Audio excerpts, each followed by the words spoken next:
이유 없이 나를 미워하는 사람들 때문에 그동안 많이 힘들었다. 그런데 돌이켜보면 참 시간 허비하고 있었다는 생각부터 든다. 결국 그들에게 나를 미워할 정당한 이유를 만들어주면 되는 일을 말이다. 나를 싫어하는 사람에게 잘 보일 필요 없더라. 어차피 그런 노력 속에서 싫어할 이유를 찾는 사람들이니까 말이다.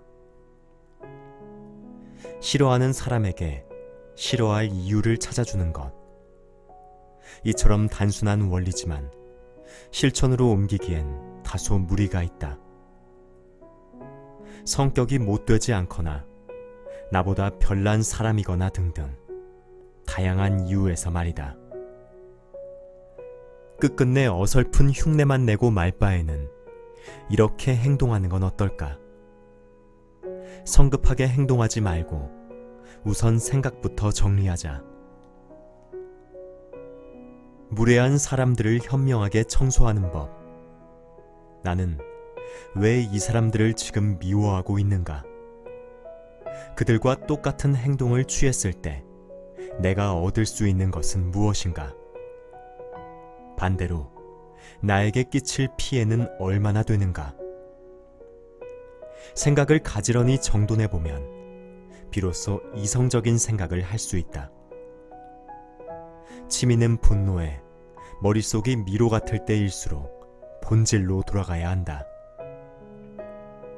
먹구름이 잔뜩 낀 하늘, 감성을 자극하는 붉은 노을. 결국 하늘은 다 똑같은 하늘이니까. 이성적인 생각 덕분에 사건의 본질이 앞서게 되었다면 더 이상 전전긍긍할 이유는 없다. 애초부터 그들에게 논리정연한 이유 같은 건 없었으니 말이다. 그저 유치찬란한 어린아이의 장난에 지나지 않을 뿐이다. 장단 맞추다 보면 한도 끝도 없어서 당신만 피곤할 것이다. 그리고 남을 까내리기 바쁜 사람의 특징. 정신이 온전치 못하거나 내면이 굶주린 경우가 많다. 그래서 공복이 심해질 때면 주위를 어슬렁거리다가 타인으로부터 배를 채우고 보는 것이다. 가장 쉽게 포만감을 느낄 수 있고 남의 것이라 잃을 걱정 역시 하지 않아도 되기 때문이다. 결국 나와 다른 세계 속 사람들, 개의치 말고 당신의 방식대로 그들을 상대하면 된다. 그 과정이 고통스러울 수 있다. 하지만 아무 의미 없는 고통이 아니라 사람을 성장하게 하는 고통이다. 수없이 감내하다 보면 현재의 삶을 정통으로 통과하는 법을 배울 것이다.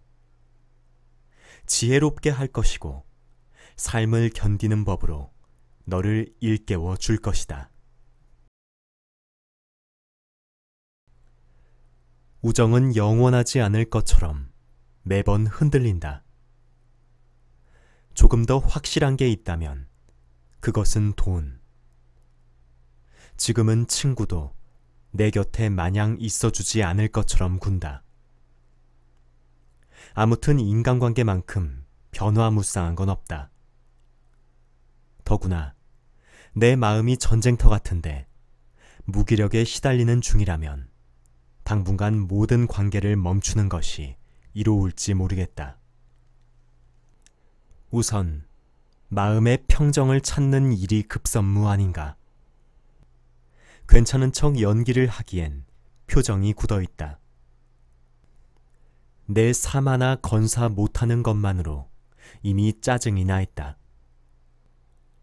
그런 상황에서 누군가에게 나긋나긋한 사람이 되는 것은 물론 평상시 관계를 유지하는 일마저 이젠 불가능하다.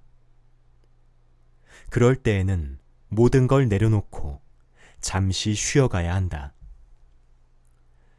갈수록 잘 나가는 친구들, 아직 제자리 있나? 자격지심 때문에 홀로 사라지지는 마라. 혼자 있겠다고 해도 영영 혼자가 되는 건 아니니까. 만나는 게 여전히 부담스러우면 조금만 기다려달라고 솔직한 심정을 털어놓는 건 어떨까? 지금은 내가 너희들을 만나기에 준비가 안 돼 있다. 그러니 여유를 갖추고 그때 진하게 술 한잔 하자. 이렇게 말이다. 진정한 우정이라면 당신을 충분히 이해하고도 남을 것이다. 이는 분명한 사실이다. 그리고 진정한 친구이기 전에 꿈이라는 공통점으로 이어진 동반자의 입장에서 어떤 외로움인지 공감할 수 있을 것이다. 오죽 힘들었으면 그랬을까.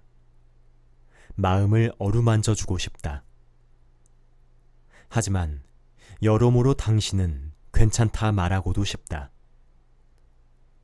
지금의 어려움을 전화위복으로 삼는다면 말이다. 오히려 누군가의 힘을 빌려 당면한 문제를 모면하는 것보다 멋지게 솟아날 콩처럼 어둡고 습한 땅에서부터 제2의 인생을 펼쳐보는 것도 나쁘지 않을 것이다. 고독은 때로 나를 성장하게 한다. 전열을 가다듬고 세상으로 향해 전진해 나갈 때 당신은 그 누구 못지않은 단단한 사람이 되어 있을 것이다. 꿈은 지금보다 더 크게, 답답한 현실로부터 더 멀리, 너는 앞으로만 위로만 천사의 사고를 견지한 채 예쁘게 날아가거라. 네가 원하는 모습은 저 하늘 위 어디에든 있으니까. 계속 가보면 그곳은 꿈을 펼치기에 아주 좋은 무대임을 단박에 알아차릴 것이다. 지금 이렇게 노력하는 모습이 전혀 헛되지 않았음을 깨닫게 될 것이다. 그러니 아무도 이래라 저래라 할 수 없게끔 두 날개로 지금보다 더 높이 비상해버려라. 넌 정말 보석 같은 사람이니까. 행운마저 운행 내내 꼭 붙어 있을 거라 굳게 믿고 있다. 아니다 싶으면 매몰차게 관계를 잘라내는 사람들. 그러한 성향인 사람이 때로는 부럽다.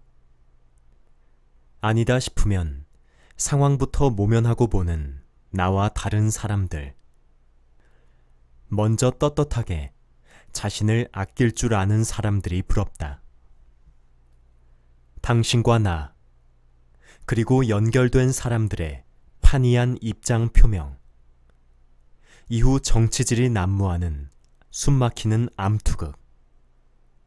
그런 행위 자체가 무의미하다고 여기는 편이다. 감정 소모하지 않고 원만하게 지낼 수 있지 않나. 굳이 편을 가르고 시시비비를 가릴 필요가 있을까? 둥글게 살아가자. 상처를 주면 그것은 반드시 돌아오게 마련이라고. 언젠가 되로받을 걸 말로 갚아야 할 수 있다는 인생 철학이 이리도 지키기 힘든 말이었나. 내가 아닌 다른 사람으로부터 원치 않는 사람으로 묘사되고 있을 때 그 심정이란. 집에 들어서면 하소연할 것도 없이 마냥 울음부터 터뜨려야지.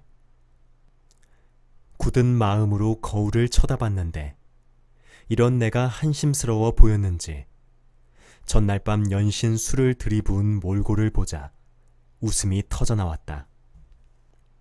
그래, 사는 게 별거냐.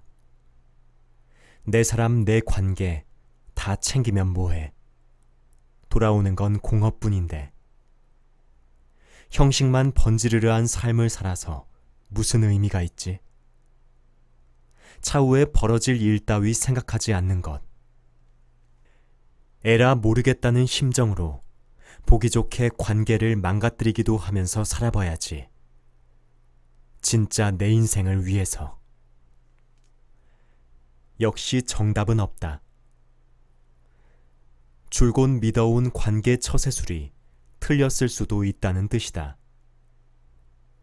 인물 열전 속 방대한 상황, 각기 다른 해석. 이렇게 책을 쓰는 사람이 많았나. 인생의 올바른 방향을 잡는 것조차 일이 피곤한 일이었음을 알고는 도서관을 뛰쳐나왔다. 만약 처세술이라는 단어 자체가 을의 입장에서 쓰이는 거라면 나의 삶은 아주 단단히 잘못된 걸지도 모르겠다. 마음을 100만큼 주었어도 10밖에 기억하지 못하는 게 받은 사람과 준 사람의 별 수 없는 입장 차이 같아. 이게 평상시엔 아무렇지 않거든. 애초에 보답을 기대한 일도 아닌데다 내 한 몸 건사하기 바쁜 세상, 구태여 신경 쓸 여력조차 없으니 말이야. 그런데 왜 그럴 때 있잖아. 마음이 굉장히 외로움을 탈 시기에 누군가 내 말을 좀 들어주었으면 하는 바람이 주위를 돌아보게 만들어. 그런데 이게 웬걸? 정성 들여 사랑했던 사람들은 이미 자리를 비운 지 오래야. 공감 지능이 지극히 떨어지는 사람들과 공연히 마주하고 있을 때, 그럴 때 감정이 심하게 북받쳐 오는 것 같아. 마음 병치레가 지속하다 보니 성격마저 예민해질 수밖에 없는 거지. 사람과 사람이 만나 공정하게 마음을 나누는 일이 정말로 쉽지 않네. 마음을 주는 일마저 이렇게 어려워서야 앞으로 잘하는 일을 대체 무엇이라 설명해야 해?